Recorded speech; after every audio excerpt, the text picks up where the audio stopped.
Hello and welcome to 805 Focus, where you get the latest updates on our wonderful local nonprofits. My name is Greg Gorga, Executive Director of the Santa Barbara Maritime Museum, filling in for the wonderful Cinder Sinclair today. And with me today is Dr. Gabriella Garcia. She is the Executive Director at our wonderful Storyteller Children's Center. Welcome. Hi, thank you so much. It's great to be here. It's great to have you here. So Storyteller, I've known about for 20 plus years, wonderful organization doing so much early education.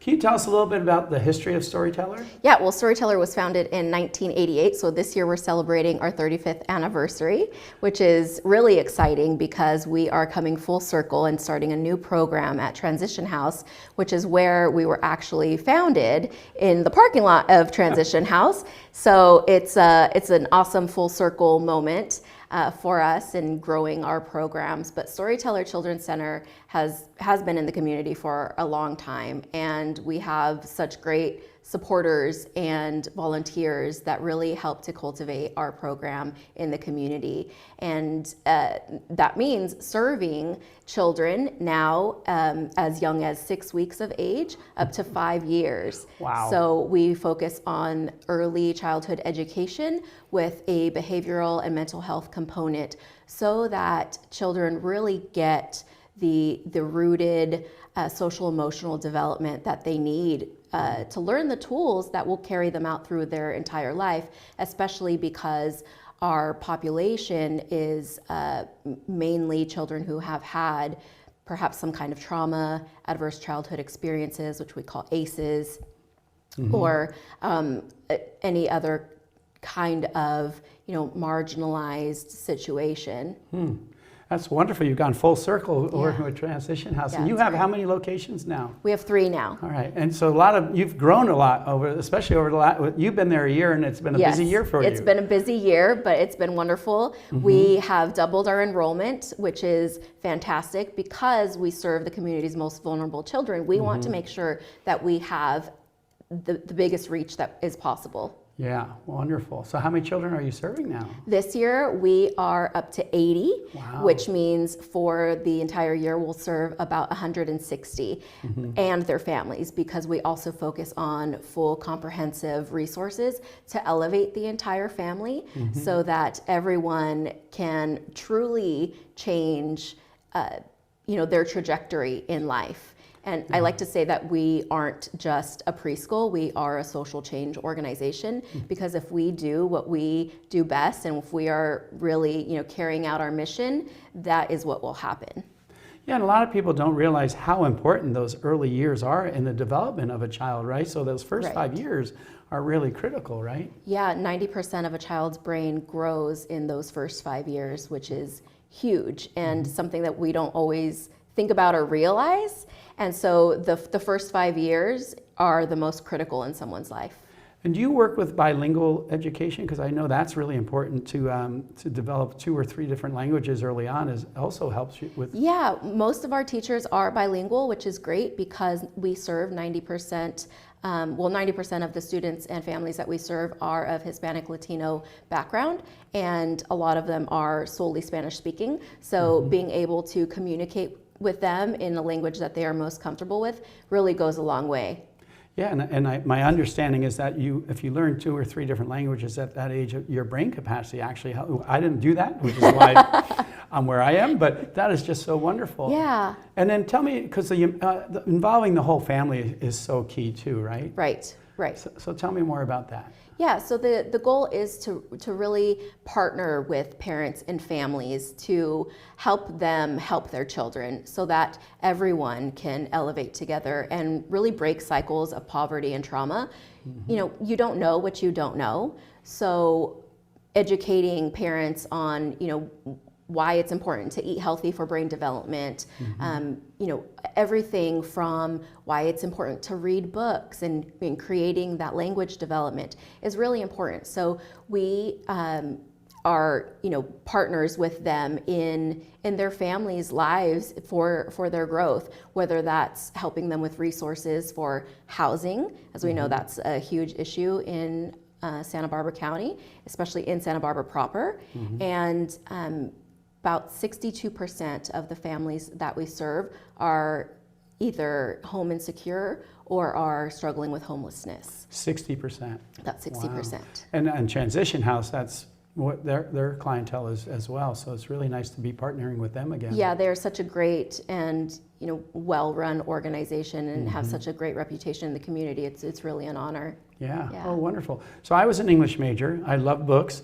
And I remember, because I worked with Head Start for a little while, we talked about, and at that time, this is 15, 18 years ago, a lot of low-income families, the average, they didn't have any books in the home. So that reading component is absolutely so crucial, right? Yeah, reading is so important. And being able to provide those resources to families is one of the things that we are so proud of. And the community has really rallied behind us to help our families. So we, provide them with books, and we provide them with, like I said, all the other resources that they may need to get ahead, whatever that may look like, we help them with in partnership with our collaborators in the community, which are Family Service Agency and CALM, which is two great organizations that have just really helped our families tremendously. Oh, that's wonderful. Yeah, it's nice to have those collaborative relationships, so you're really giving it's not just childcare, it's not just drop the kid off and pick the child up later. You're really giving a well-rounded balance of different programming. Yeah, we are, and it's been absolutely fantastic to see how much we have been able to do in the last year. With providing for families and making sure that they have childcare, because in Santa Barbara we're also facing a childcare crisis. There just aren't enough spots. It is extremely expensive. So being able to provide that for families so that they can work is also contributing to our local economy. And that is what we want. That is the goal, right? For true social change that is sustainable. Yeah, I mean, between the housing costs in Santa Barbara and the child care costs, it's got to be a major part of a paycheck that for anybody, medium income, let alone low income, is really difficult. Right. And you talked about nutrition. That's really a key component as well. So not only do you teach the families about nutrition, but do you provide food for your clientele? Yeah, we do. We provide breakfast, lunch, and a snack daily. And as sad as it is to say, oftentimes that's the main source of food that our children get. So partnering with the families for that food component and making sure that they have the resources available and the knowledge is extremely important. But we are really fortunate to be able to do that for our students. Oh, wonderful. So how do you do that? Where do you get the food from? We partner with the school district, Santa Barbara Unified. They provide our food, and then we also collaborate with CACFP, which is a food program that helps with reimbursement so that we are able to sustain the cost, because it is costly. Yeah, I mean, it's children can't learn when they're hungry, right? They have to be well fed, and that's again part of their development. Absolutely. That can really restrict their development. Yeah. So, what other programs do you have offered for your families? Yeah, well, we're really excited that we are now serving children as young as 6 weeks at our new Transition House program. So that program serves babies 6 weeks through 2 years, and then they would transition to either our toddler program at our State Street location or our Head Start program, which is also at our State Street location. We also have our California State Preschool program at our De La Vina location. So throughout those 3 locations, we have a true continuity of care that we were looking to create. So, and that is so important for children that have had adverse experiences so young in their life. So creating the trust for growth and the social emotional development is key. So we're really excited to be able to offer all of those programs. That is wonderful. 6 weeks to 5 years old. Right. So how many times do you go through and pull and grab one of those little 6-week-year-olds? It's really hard not to hide out there. Yeah, right? Yeah. They're so sweet. I bet. Well, all those ages are sweet ages. Yeah. Oh, wonderful. Yeah. And so tell me about your staff. How big of a staff do you have, and what's, tell me a little bit about them. Yeah, well, we've grown exponentially with our staff as well, and it's truly been such a gift, because we can serve more children and families that way. But we are up to 30 staff now. Wow, that's wonderful. Yeah. And do families pay anything to be part of this, or is it completely covered through your funding? Most of it is completely covered through our funding. Some programs, such as our California State Preschool program, a little bit more flexible in terms of income. So if families do pay a small percentage, then that's the way that we are able to sustain. Our toddler program is also private pay, but most of our families, I would say 99.9%, qualify for a subsidy program. So we have alternative payment programs that will cover the cost. So in short, most of our programs are 100% paid for our families. Yeah, because I mean, they're working families, they're struggling as it is, right? Right. Oh, amazing. That is wonderful. Yeah. And do you utilize volunteers at all? We do. We have volunteers that come and read to the children or help us with admin work. Since we've been doing a lot of reorganization at Storyteller, they've been exponential in helping us take inventory of things and get rid of old things that need to be replaced. And so we have volunteers for a variety of things that help us at the organization. So if somebody wanted to volunteer for you, would they look at your website, or how would they find that out? Yeah, they would go to our website, which is storytellercenter.org, and there's a tab where you can click I'd like to volunteer. You can also reach us on social media at Storyteller Center, or on Facebook, or via email at hello@storytellercenter.org, and just reach out. So we're available on a variety of different channels. Wonderful. Oh, yeah. That's wonderful. And any other partners that you work with that you haven't mentioned so far?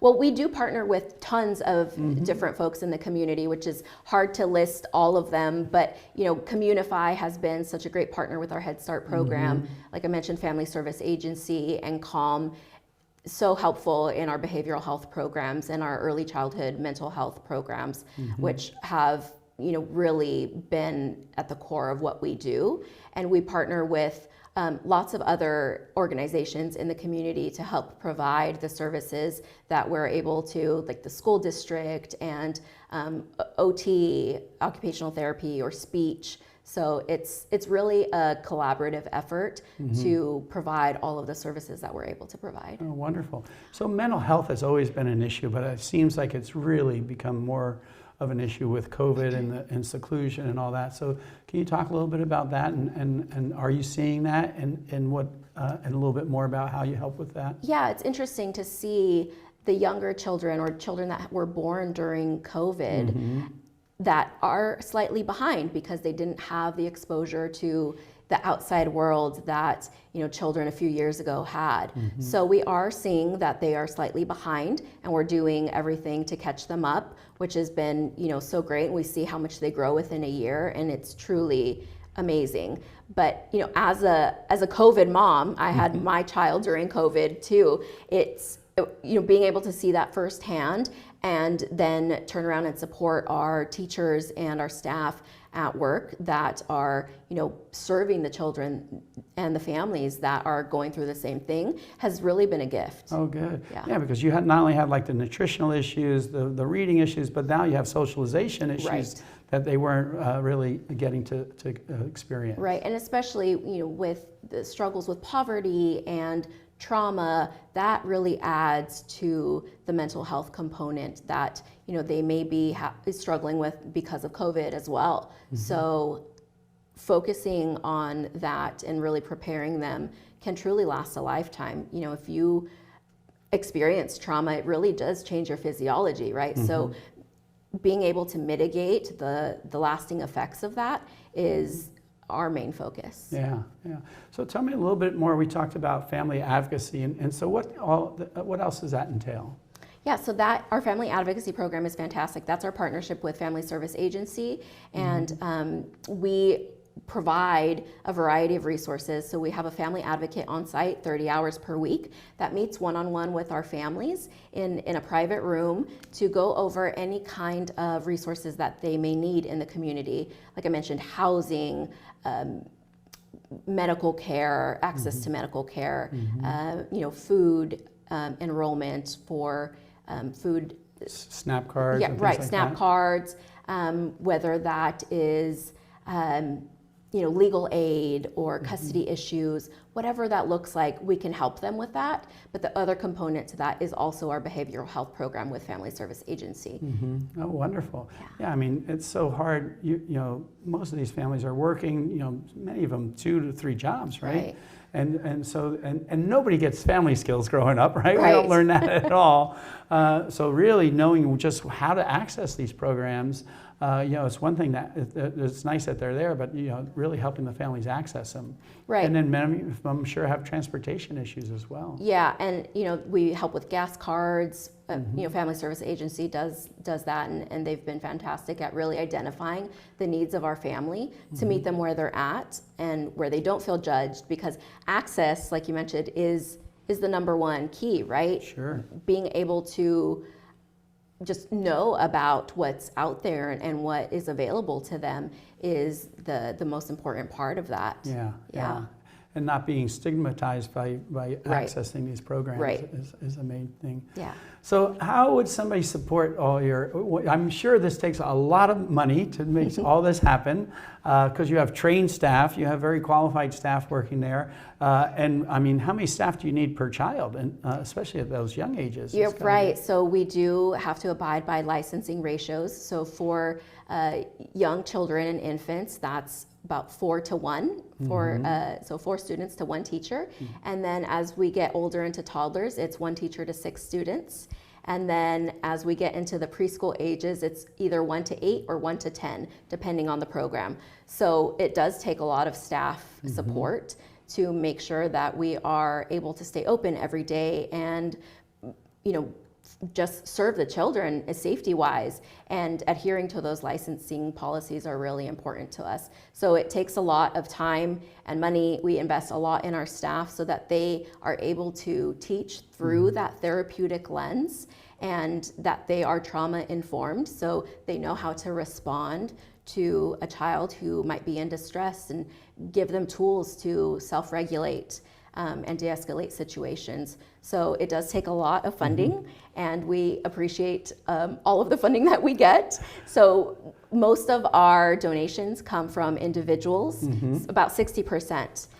And then a large percentage also comes from local foundations that we are lucky to partner with. So if I was an individual, how would I support you? How would I find out how to support your program? Well, you can go to our website and donate online, which is a fantastic, an easy way to just click a button, storytellercenter.org, or you can send us an email if you'd like to come in and learn more about planned giving or major gifts to truly sustain our program. Yeah, planned gift could be, leave a legacy, right? Leave a legacy. Absolutely. Right. Absolutely. And you're juggling so many different funding sources, because you get a little bit of government, but really it's the individual donors. Right. Our individual donors in the community have just been the pillars of what's keeping us going and truly giving back to change trajectories of families' lives. Well, thank you. What a wonderful organization. I'm so glad you're there now. Thank you. I wish you continued success. Thank you so much. It's so great to be here. And thank you for joining us. We'll see you next time on 805 Focus.